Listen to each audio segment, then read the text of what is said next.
Okay, this is a continuation of the last video. I actually got cut off, but I'm going to finish now doing the examples for you. We're going to identify the slope or the unit rate in each of these, and we're going to sketch the line. Now, something you may be familiar with is the slope-intercept form. And you have that in your notebooks if you do have the notebook. That is y equals mx plus b form. Okay? No rearranging necessary in any of these. So we went over in class that the m is the slope. So if we go by the equation y equals mx plus b for the equation given on number 1, then the m or the slope would be 4/3. So we're identifying the unit rate or the slope, which is 4/3. That would be the rise over the run. We also need to identify the b, which you remember is called the y-intercept. Okay? In this equation, there is no b at the back of the equation. So that would be a 0, and the y-intercept is at a point on the y line. So it would be 0, 0, because there's nothing at the back of the equation.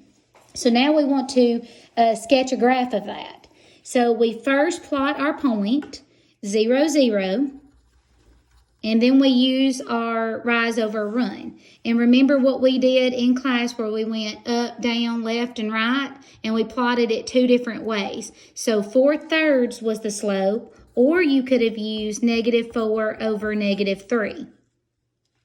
So we're going to start from the y-intercept, which is 0, 0, and we're going to rise +4. And if you rise +4, that means go up 4. 1, 2, 3, 4. And then we're going to run +3, which would mean to the right. So up 4, 1, 2, 3, 4, to the right, 1, 2, 3, and make us a point. Now we're going to use -4 over -3 because -4 over -3 and 4 over 3 are the same thing. So we're also going to plot points the opposite direction. So -4 would mean down, and -3 would mean to the left. So we're going to go back to the y-intercept, and we're going to go down 1, 2, 3, 4, and we're going to go to the left 1, 2, 3. And then we're going to sketch our line for number 1. Okay, another one that I would like to go over with you is number 5. Number 5 is y equals -2x, and I'm thinking about y equals mx plus b, which is the slope-intercept form.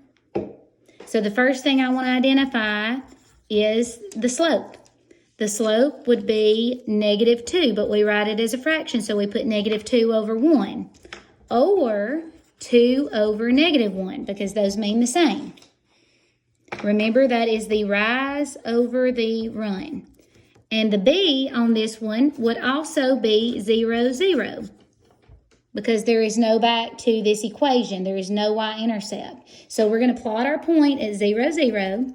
And I like writing up, down, left, and right. And y'all remember in class I didn't make you always do that once you got the hang of how to do the slope. But for rise, on a negative rise, it means down.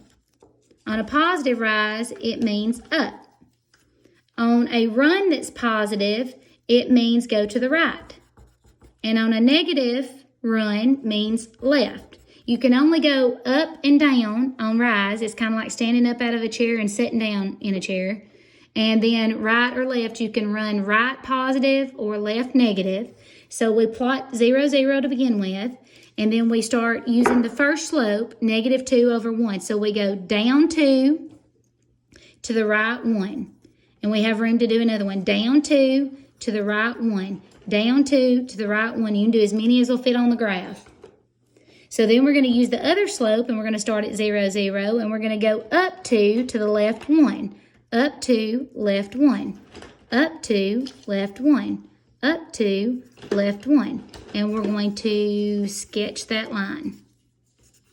I hope you remember doing this in class. We went over this slope-intercept form and how to find the m and the b and how to sketch these in class. I know sometimes it's hard to remember things that we've went over. If you have your notebook, please flip back and look through that and see if you can find this topic and review it before you do these 2 worksheets. I hope y'all are having a good day, and I will check in with you later when I do another video. Thanks. Bye.